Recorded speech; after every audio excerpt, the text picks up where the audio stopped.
Halo, Assalamualaikum warahmatullahi wabarakatuh. My name is Rival Fauzi. I'm from Industrial Engineering at Sumbawa Technology of University. Here, I will explain a little about cognitive ergonomy. Okay, just go ahead. The first one is ergonomy. Ergonomics. Ergonomics come from the Latin word ergon, which mean work, and nomos, which mean rules and laws of nature. Ergonomics is the study of the relationship between human and tools and their work environment. In this case, work in operating a work tool and how to adapt to their work environment. In general, ergonomics discuss the problems that occur between works and the work they do, and plays an important role in creating a safe, comfortable, healthy, and efficient job, which aims to optimize work productivity at work. Okay, next. The next is cognitive. Cognitive is all mental activity that makes an individual able to relate, assess, and consider an event, so that the individual gains knowledge of the world.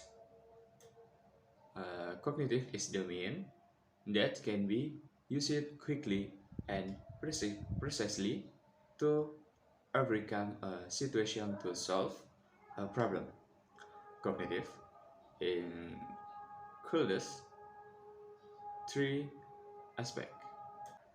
Aspect number one, learning and problem solving, includes the ability to solve simple problems in everyday life. Number two, thinking logically, uh, covering differences, uh, classifications, patterns, uh, taking initiative, planning, and recognizing causes and effect. And number three, uh, symbolic thinking, including the ability to recognize, say, and use the concept of numbers. Okay, next. The next is cognitive ergonomy. According to the International Association of Ergonomists, the definition of cognitive ergonomics is a branch of ergonomics that deals with human mental process, including perception, memory, and reaction as a result of human interaction with the use of system elements. Cognitive ergonomics or cognitive engineering is the base of ergonomics that place special emphasis on the analysis of cognitive process. For example, diagnosis, the decision making and planning, which are acquired by operators in modern industry. Cognitive ergonomics is a branch of ergonomics that deal with human mental work. Humans are not only possessive receptor of stimuli. The human mind actively process the information received and transforms it into content from and categories. Experience, imagining, problem solving, remembering, and thinking are all terms that describe the stakes of cognition. Okay, next. The next is benefits of studying cognitive ergonomics. Cognitive ergonomics is a very important science and really needs to be studied, especially by industrial engineering scientists. This is because cognitive ergonomics is a science that studies or is related to workload, n- namely mental workload, where by studying this science, we can find out that is related to mental work process and what can later become the sciences that can interfere with the mentality of work, who are likely to reduce the creativity of works. Another benefit of studying this science is being able to find out how much a person's level of focus is, how fast a person can solve a problem, how much memory a person has, and how fast a person is in his cognitive processing. Everyone currently has different style of cognitive abilities.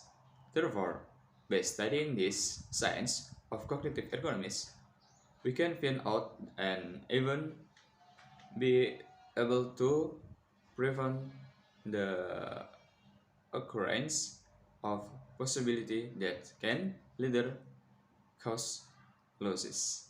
Okay, the next is human information processing. Human information processing or information processing in human is a theory of how humans receive, retrieve, store and use information. Human information processing is a process of how humans manage and integrate information. In human information processing, there are three stages, namely, stage 1 is encoding.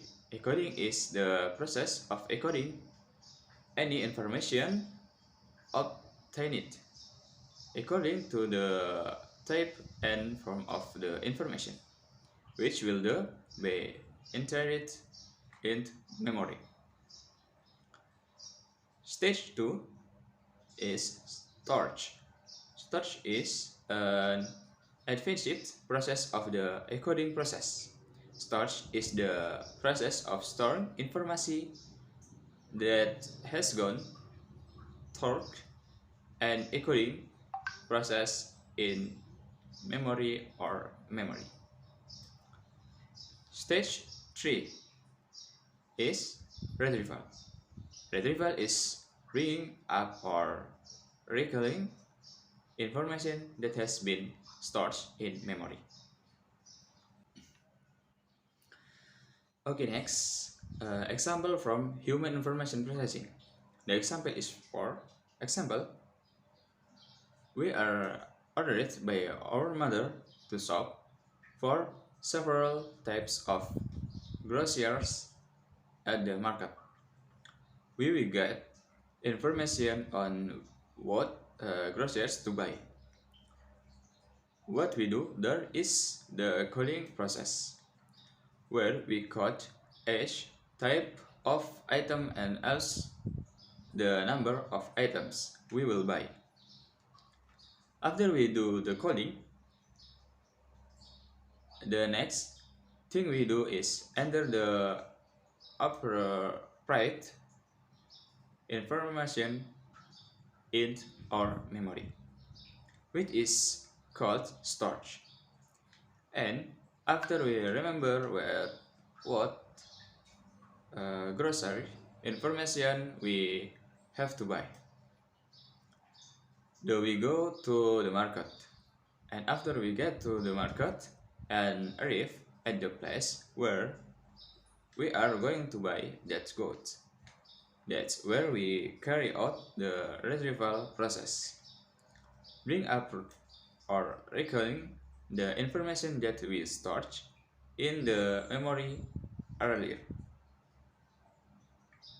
where in this process we mention and what item we buy. Okay, next. The next is attention. Attention is an effort to focus and main on an object to deal with the object which involves various psychological and neurological aspect. Attention is an important part of cognitive functions that can be measured directly by involving visual stimuli, a cognitive process that involves various psychological and neurological aspects. Attention is a process of selecting an object and maintaining attention to the object and solving problems or obstacles in the process. Attention is an anatomically specific system divided in several areas in the brain. They have the functions of alerting, orienting, and executive attention. Okay, the next is example from attention. For example, we are taking a leisurely walk in the park while we are walking casually. Suddenly, we accidentally see a woman passing by in front of us, and at that moment, we are interested in paying attention to her. So, from there, we decide to continue focus, to focus and pay attention to this woman, which is where we focus all our thought on the one object. Okay, the next is if attention is distributed. The impact the will appear or occur if a person's attention is distributed includes the someone will experience difficulty in focusing his mind on one object. This person will be easily distracted by situation and condition when paying attention to something, and will even easily change the object of attention. Okay, next is perception. Perception is a process by which individuals organs and interpret their sensory impressions to give meaning to the environment.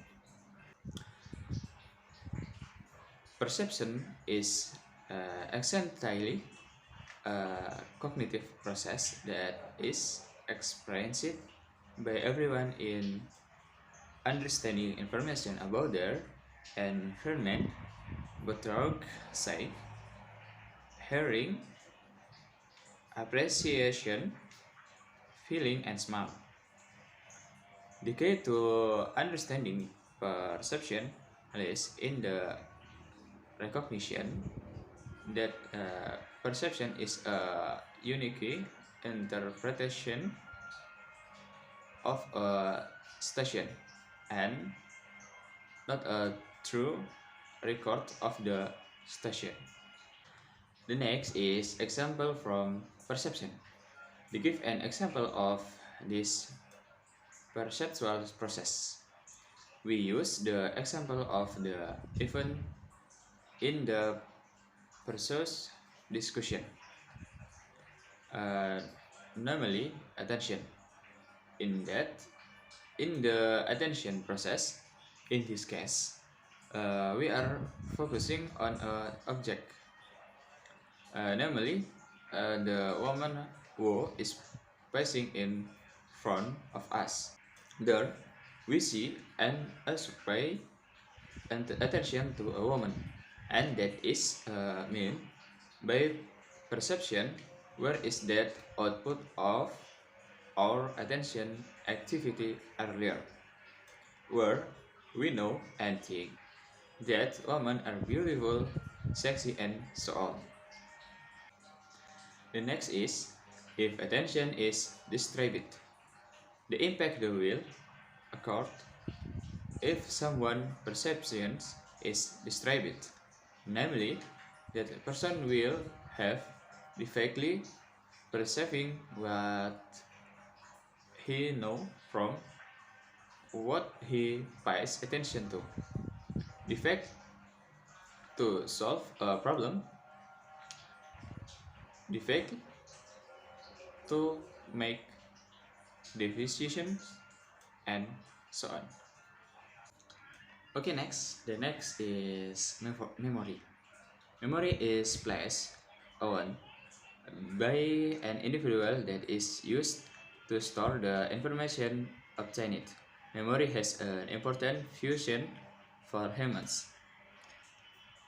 Of human, thus thinking or reasoning activities. Then most of them will ask first from memory. Using the concept of time by connecting the present with the past and planning for the future. This is not possible by the facilities powerful memory functions, which can be adapted to various situations.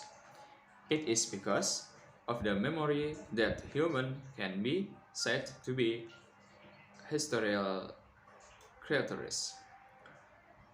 Humans are not only determined by the influence of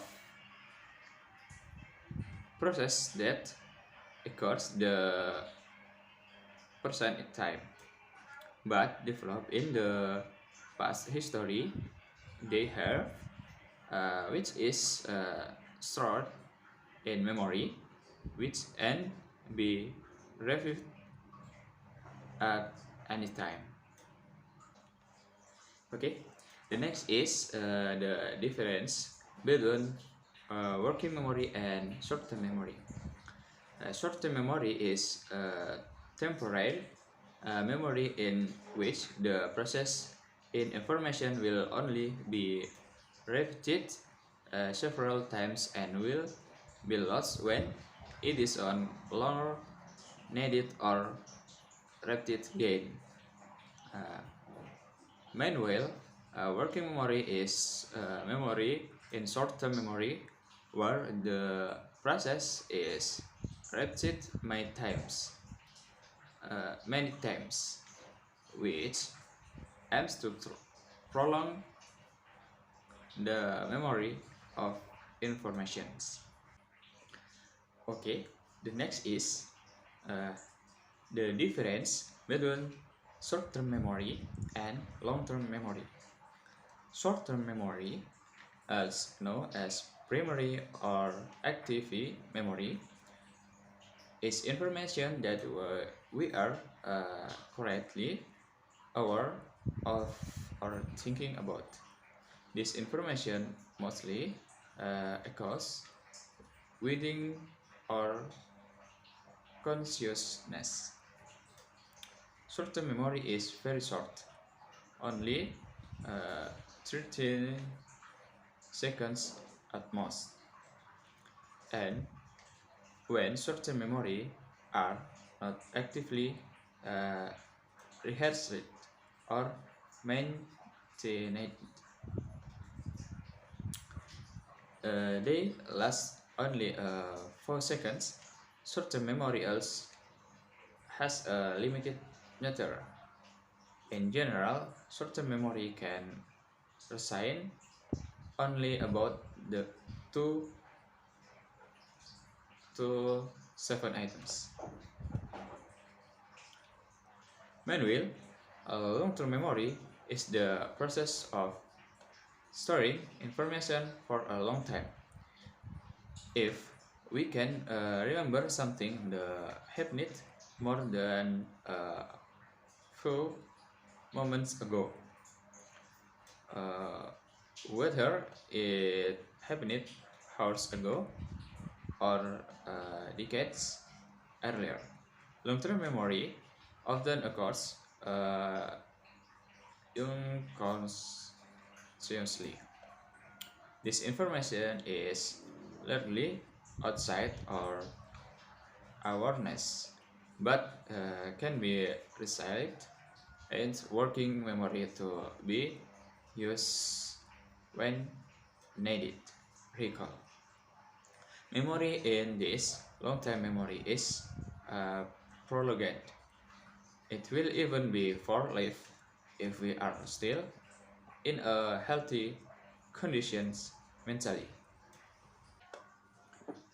Okay, next example of implementing memory.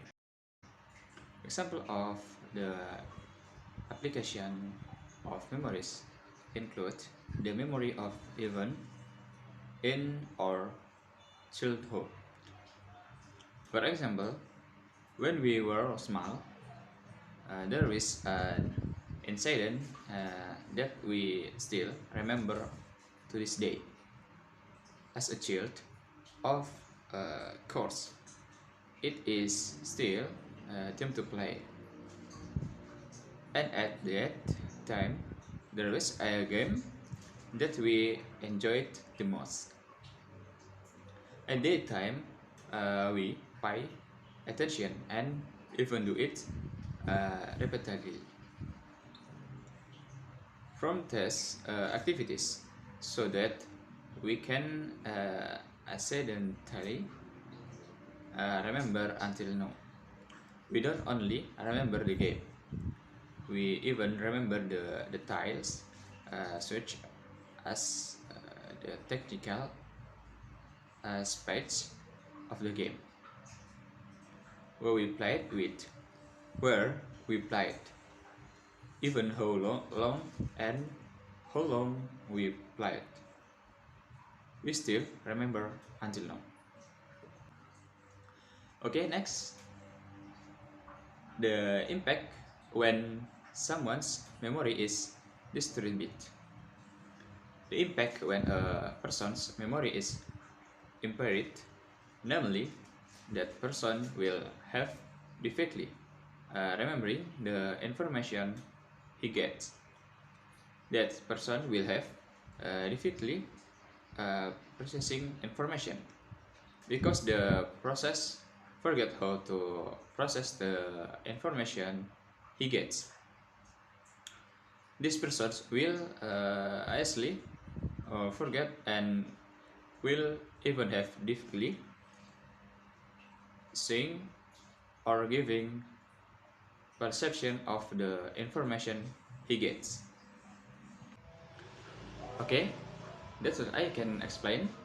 If there are shortcomings, please forgive. Thank you for your attention. Wassalamualaikum warahmatullahi wabarakatuh.